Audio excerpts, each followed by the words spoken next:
when it comes to the list that's been uncovered, and we just keep on getting more and more of this DI, completely partisan money that was wasted. It's infuriating to know that $31 billion in total efficiencies were discovered so far. Just before we started this interaction, I checked on the Doge website, 31 billion so far. Elon Musk is determined to boost that number up to $1 trillion. And President Trump recently, as you know, yesterday, he signed an executive order to limit employee travel and freeze most agency credit cards.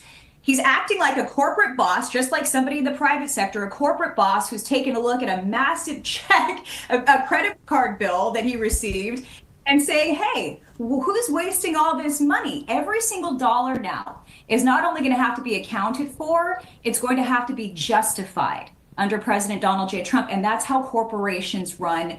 Why isn't the federal government running the same way? Exactly.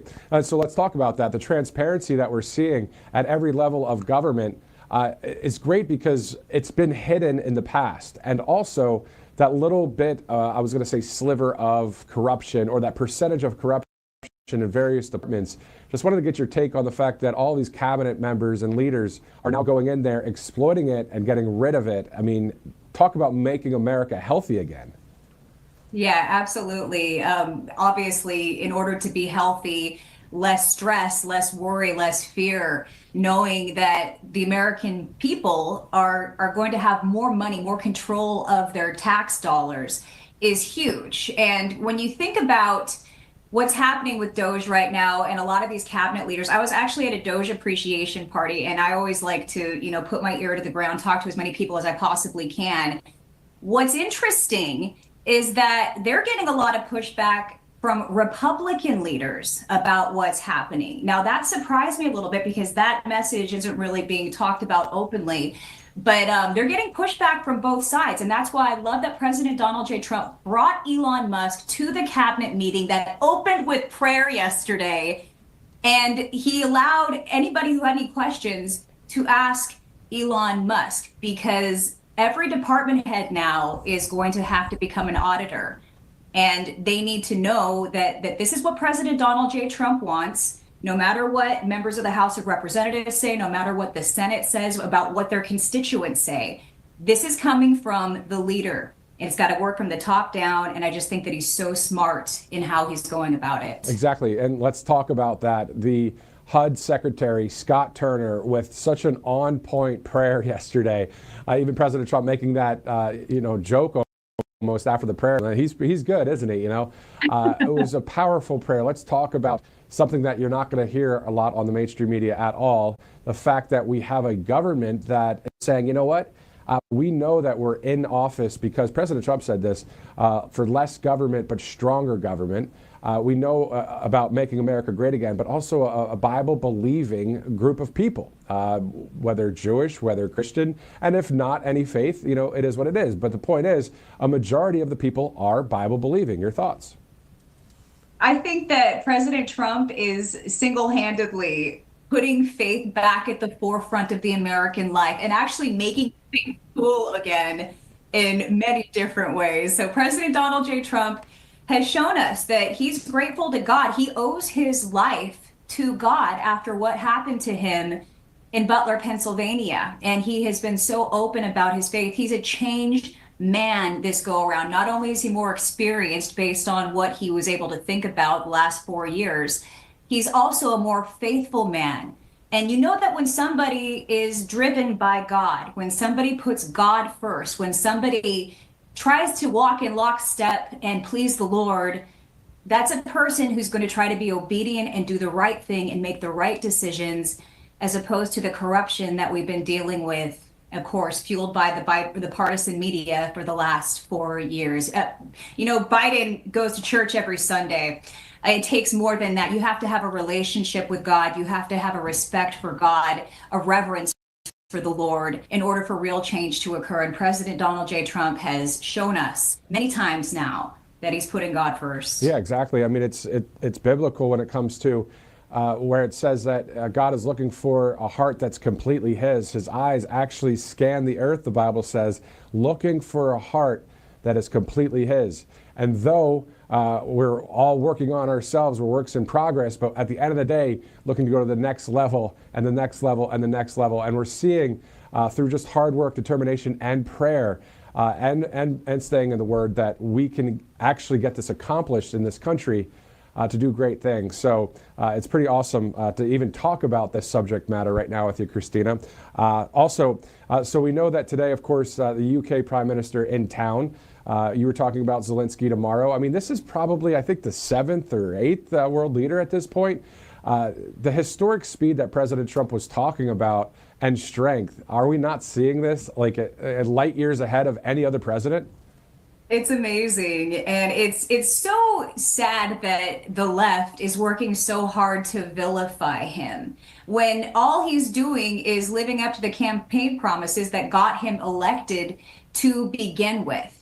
I can't believe that anybody on the left would stand up and be against President Donald Trump right now because he's working so hard for our country. And this man is putting in late hours. I watch you putting in late hours covering him.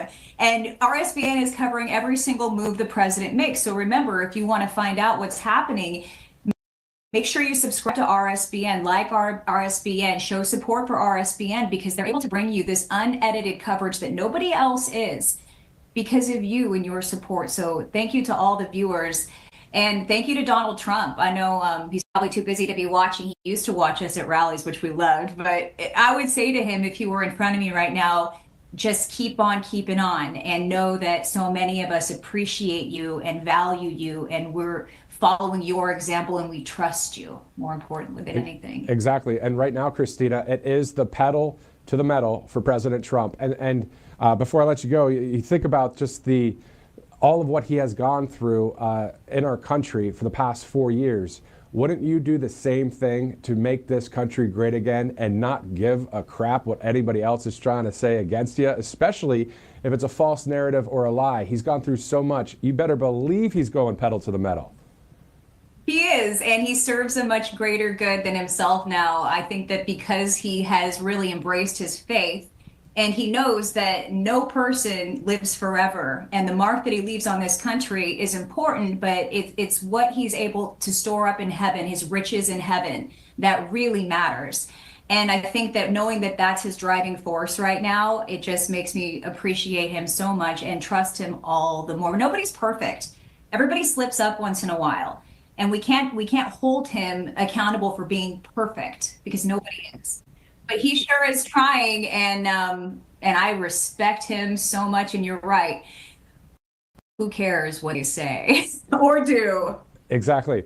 It will be the legacy of legacies for any commander-in-chief or leader of a country when it comes to on this side of heaven. So, Christina Loren, RSBN host, thank you so much for joining us live. We look forward to talking to you again soon. Thank you, Matthew. Have a great day. Thank you. You too. All right. So 12:15 Eastern time, as you're looking live there at the White House, the picture from above of the 1600 Pennsylvania Avenue, and a close-up shot there at the West Wing. Let's now bring in Bruce Lavelle, a senior advisor, but also a great friend of President Trump, and also a great businessman in Atlanta who is on point. Welcome back to the show, Bruce. Yeah, Matt, thanks for having me. God bless. Definitely. God bless you. Your thoughts, too, about what President Trump's up to. I mean, he is going pedal to the metal, isn't he? Yeah. Listen, it's interesting because we're not even, barely a month into the administration, and it's another level of the word warp speed. Listen, this is not unfamiliar waters. I've watched him in action, literally in his office, handling 3 or 4 phone calls at one time, talking to people when they walk in, literally in his office. So this is his element, and making decisions and moving and thinking very quick, and just making decisions, Matt. And that's key. A lot of presidents historically would, put the finger in the wind and wait to see where it would blow in order to make a decision, but that's not the case here. And I said earlier, imagine the accomplishments we would have, what President Trump would have accomplished back in the first administration had we not been distracted with all the fake news, the fake impeachments, the fake Russian hoax collusion, all those things that distracted, and look at the things that were accomplished. So you eliminate all that and imagine what we could have done for the American people. So thank God this particular term right here, they're still playing their shenanigans, but it's a little different. We're sharper, we're smarter, we understand it better. And here's one key thing that's very important and to your viewers. You got to look at the makeover, the folks that are in this cabinet and folks who came on to help.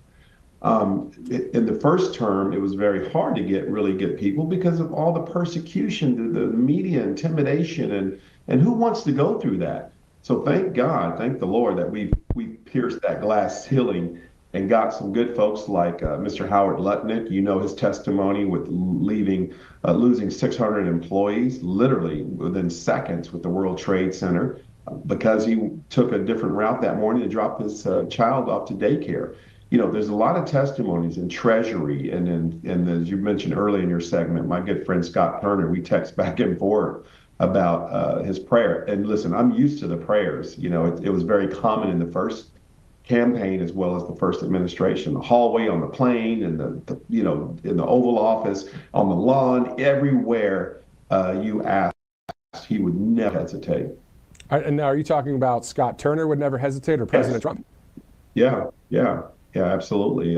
People were kind of mesmerized by that. I'm like, no, that's very, very, very common in his orbit. Like I said, I've been around since the beginning, coming down the escalators. Prayer has been a huge part of what defines him. And you saw in the inauguration, January 2017, we don't worship government, we worship God. Made it very clear and crystal clear. So that's who he is. And he's not faking and trying to get a photo op and everything. He genuinely meant when he told Secretary Turner, man, that was really good. I've led prayers for him 5 times amongst 10, 20,000 people at rallies. And I've done them in the Oval Office with him. I led the last one before they shut the country down in 2020 when we had the Black History Month, when we were all around the table. We all got up and laid hands on him and prayed, and that was something I led too. With that, so I say that to say that it's very common. So just FYI to the viewers. No. I mean, it's great to see that, and we know that President Trump is a man of faith and someone that seeks God, prays to God, and there's nothing wrong with that, of course. That's a great thing. But also, Bruce, that's pretty cool insight, the fact that you have been able to do something like that, spiritually with a world leader. I mean, do you sometimes sit back and go, I prayed with the commander-in-chief, the leader of the free world, and I prayed to Jesus. I mean, do you ever sit back and just think about it? It moves so fast. It's kind of surreal, to not only his president, he's actually a friend, speaking with him personally on the phone, et cetera. And he's just like another man. He has a family, he has a wife, he has children, he has a business, and he's just trying to do the right thing. And like I said earlier, Matt, this is exactly what the Constitution, this is what this great republic for which it stands, what it was designed for. It was designed to entice and inspire good men and women to come serve. And we talked about on your show earlier, is to inspire the person that runs a great business in the community to run for city council, a great lawyer in the community that's extremely ethical and loves God. We want to inspire them to run for district attorney. We want good men and women who fear the Lord, who want to come in and serve in these seats. So that's all this is, man. This great movement. That's what this America First movement is. Yeah, exactly. At the core, of faith, and then, freedom and the Constitution. Again, I've said those words, I think freedom and Constitution, on this set right here probably 37,000 times. You know what I mean? But at the end of the day, it's about common sense. And so I'm not gonna not talk about something that's so rooted in that common sense. But let's talk about the UK leader being there at the White House today, and then Zelensky for the Ukraine tomorrow. Just your thoughts overall about all these foreign leaders visiting President Trump. And if you'd like to talk about the UK leader or the Ukrainian leader, feel free. Yeah. Well, this is something that I've said from day one, and a lot of us, I'm not the only one, that the world, not to mention the U.S., is hungry for someone to take lead. And I used to tell a lot of folks I traveled the world. I was in Europe last year in Romania on a Make Europe Great Again conference that I spoke at. Is like, a lot of these countries are looking for a leader. They're looking to the US to lead. And I tell a lot of folks that, listen, do you want us to lead or someone else? Somebody's got to lead.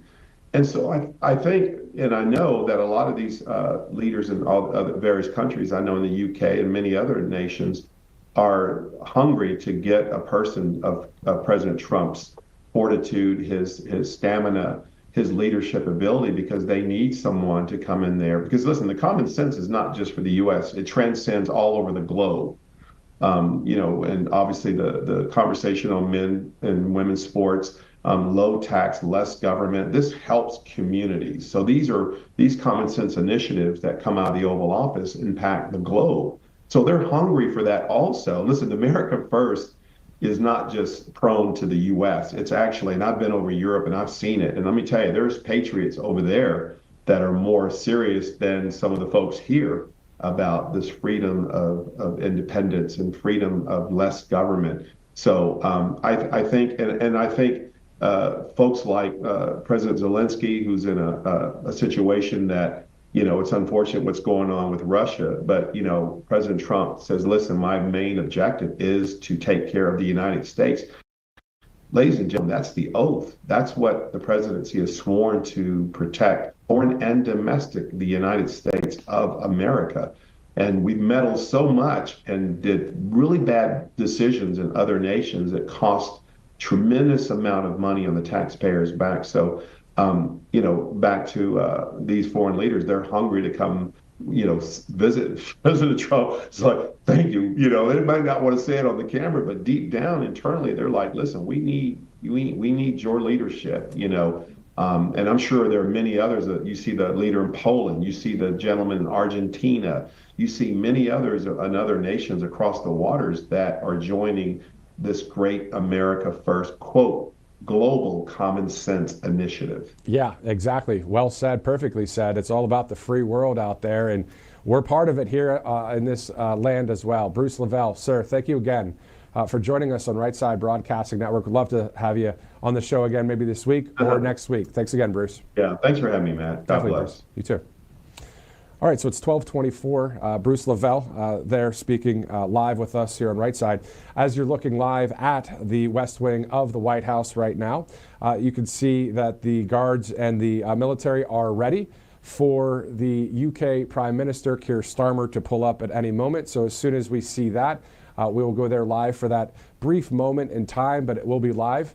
And also, let's go to a couple sponsors in the meantime right now on Right Side Broadcasting Network. So Audion Hearing. So there are over 1.5 billion people worldwide who have hearing loss, and many of them don't even really have it.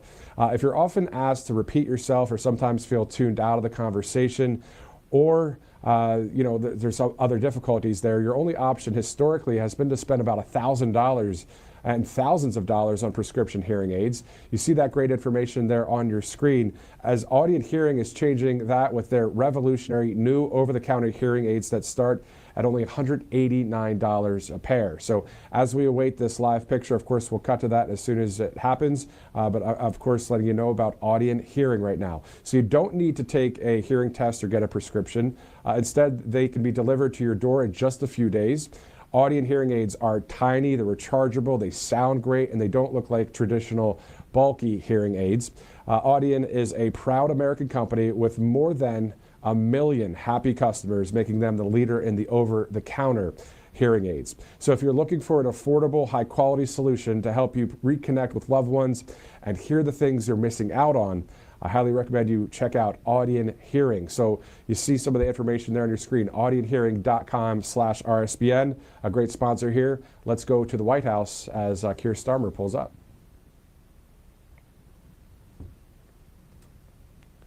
Okay, I guess that is coming up here in a second. Okay, next sponsor is Byrna. It's also a great sponsor here at the network. The information that I have here is that, of course, freedom and security are the cornerstones of the American way. So that's why we've partnered with Byrna. a company that embodies these values that are based in Fort Wayne, Indiana.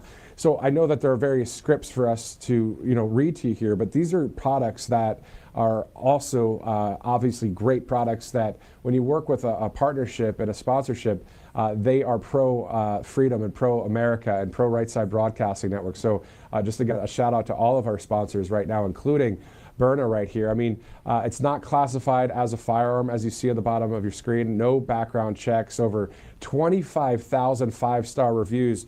And also what we know is that there have been more than 500,000 of these items sold in about 5 years. So this is something that about 5% of law enforcement actually have it. It's the alternative to deadly force, proudly American, the less lethal launcher. So the company is full on for the Second Amendment. But this is something that's that in between, that hopefully life doesn't have to be taken. And most of the time, these altercations, we're told, with law enforcement, 99% of them don't need to go to that route of deadly force. So having it, something like this that you're able to have in your car or wherever you would want to have that, of course, you got to check out the signs and stuff like that when it comes to the airport and all. But you have to check it underneath the bag and everything. But at the end of the day, just go to Byrna.com/RSBN, a great sponsor here at the network. It's effective, easy to use, and most importantly, legal in all 50 states. There's no background checks, and they also have multiple colors: safety orange, black, and yellow. So Byrna.com/RSBN, as we are at the bottom of the hour, and looking forward to seeing the UK Prime Minister there at the White House, where President Trump will meet with him inside the Oval Office. And then about 2 o'clock Eastern time, there will be an East Room press conference that we will carry live right here on Right Side Broadcasting Network. Outside of the Beltway, outside of D.C., whenever there is America First news or breaking news around the country or even globally, we can bring that to you here live on Right Side. And of course, we have Robert McNeely showing up here in about half an hour to bring us some coverage as well as we work together to let you know about this press conference coming up. And of course, we have more interviews on the way here at Right Side Broadcasting Network, including John Strand with the American Frontline Doctors. Also, the conservative musical artist Jimmy Levy will be here as well. And then at 1:15, conservative commentator Katie Zachariah will join us live. So let's go now to John Strand. John, thank you again for joining us on Right Side Broadcasting Network. Definitely. Can you talk to us about the fact that President Trump pedal to the metal right now for the country and for the American people? I'm sure there's a lot of smiling going on around the nation. My goodness, I would think that we are in the most positive frame of mind we have been in a long time, and it's very encouraging.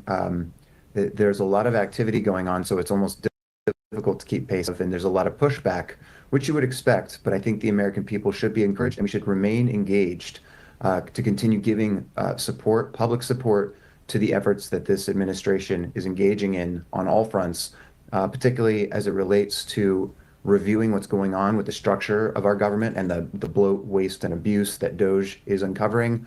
And of course, the foreign policy and the foreign affairs steps that the administration is taking to put our country back in a position of strength, taking on that nationalist and populist ethos that simply says, this is our country, we elect a president to represent our interests, and to put us in a position to be successful as a nation. Exactly. So it's really great. No, I hear you. And also some other news that we're hearing too at the network is that Pam Bondi is actually going to release some information on the Epstein files. I mean, your thoughts about just all of these different departments really going in and saying, okay, where's the corruption? Let's show the people, okay, corruption's out the door, making our country healthy again. Your thoughts? Yeah, what we saw in recent days was a cabinet-wide meeting that President Trump started emphatically with a very authentic prayer and a call to invite God back into the discussion, back into our priorities. I thought that was actually really powerful, not something to be overlooked. And I think it speaks to the heart and soul of President Trump and his administration and his full cabinet, that they are really committing to a return to classic American values and a full review of what has happened to our government, not only in the past 4 years of the disastrous Biden regime, but in many decades of erosion to our constitutional order, and just an unfortunate acceptance, either ignorant or otherwise, of a ton of fraud, waste, abuse, and corruption. So we need to really commit to flushing that out, to exposing that, to investigating, determining truth, transparency about what's happening, and then commit to very significant reforms across the board. The DOJ, of course, is a hot button issue and a huge area of need, as I've personally experienced, along with 1,600 American citizens who were destroyed by the weaponized Biden regime's January 6th witch hunt. So a lot of need in the DOJ to clean house, and we're glad to see that starting to happen, but there's much work to be done. Yeah, exactly. I mean, Kash Patel, Dan Bongino over there at the FBI as well. So a lot of making America healthy again, not only with the food we eat, but just the way the country has operated over time. I mean, DOJ just came out with a number of new specifics when it comes to the amount of millions of dollars being spent. And this is something that we've been seeing every day, but it's like the latest report is another 37 million for various things in other countries. It's just our money going elsewhere, but it's great to see DOJ just turn it around, isn't it? Yeah, the numbers are shocking. They'll continue to become even more alarming, I believe. We're an enormous country, roughly 350 million people. Obviously, the largest and most powerful nation. John, if you could just stand by for 1 second, we'll come right back to you. Let's go live to the president, and John, we'll come right back to you. Yeah.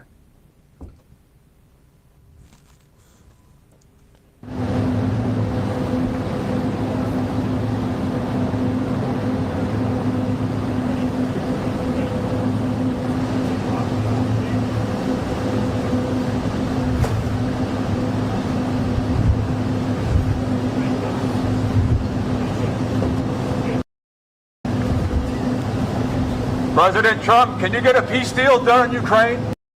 How confident are you, sir? Mr. Prime Minister, will you get a backstop with you?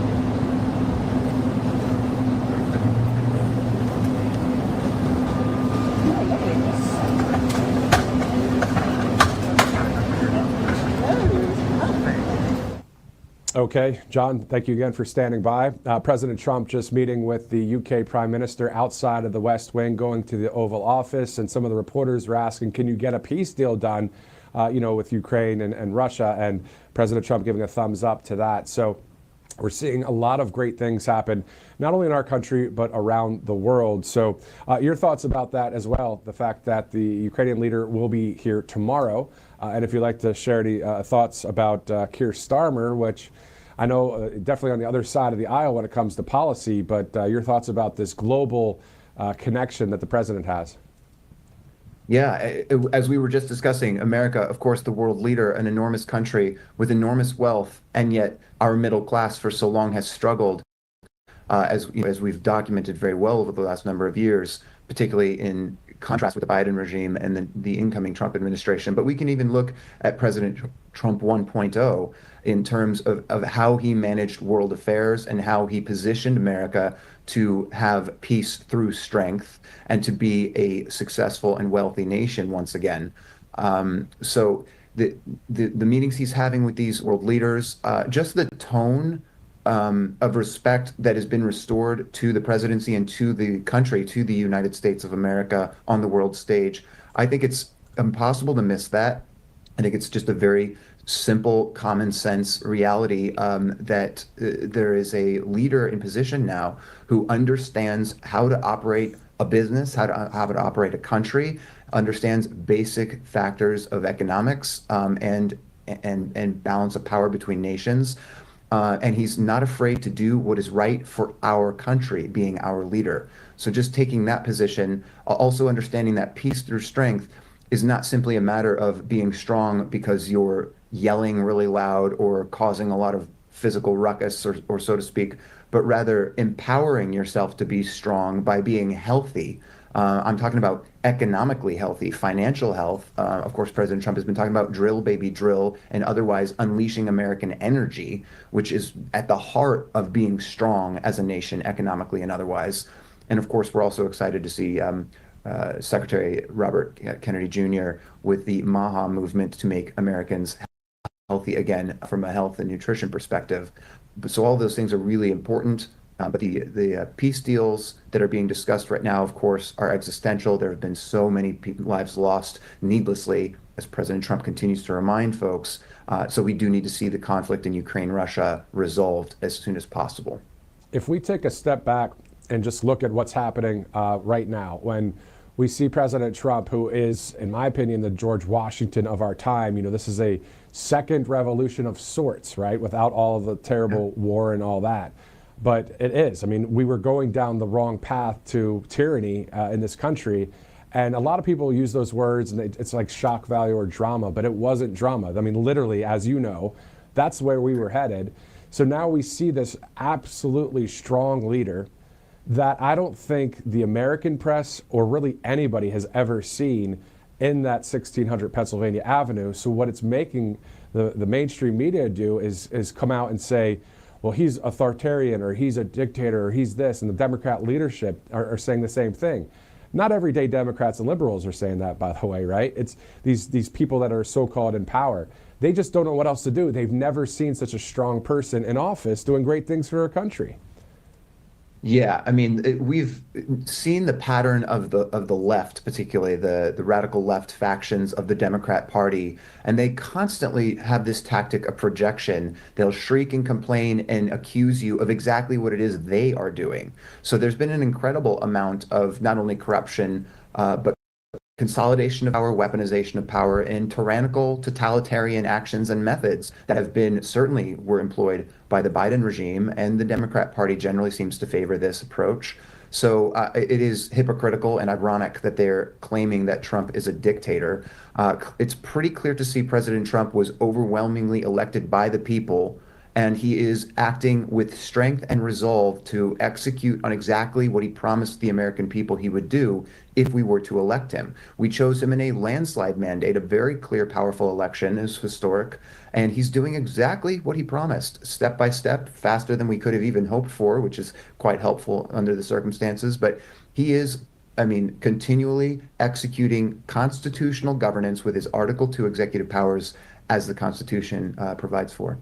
Exactly. And to your point there, when we're looking at all of this, again, if we just take one more step back and just look at the amount of the system that President Trump has come against, and we're talking former Republican presidents too. Like, can you believe, Right. I mean, this is really what we're seeing in this nation. And God protected President Trump, as we know. And now we're seeing before our eyes this next level of freedom and greatness. And who knows how things will go after the 4 years of President Trump, hopefully to more greatness. But it's just, I don't know, it's just definitely an interesting time to be alive for all of us Americans. The fact that President Trump is like a George Washington, has great parts of, Thomas Jefferson and Abraham Lincoln in himself doing the great things. He has a lot of people to learn from, Ronald Reagan and others, right? No doubt about it. You're totally right, Matthew. It's darkest before the dawn. We know this phrase, but often going through the most difficult periods provides an opportunity for an incredible transformation of heart, soul, and mind and country. So George Washington led the effort during a very difficult time where the settlers of the colonies were oppressed, even as they were exploring new lands to find independence and freedom, liberty and justice equal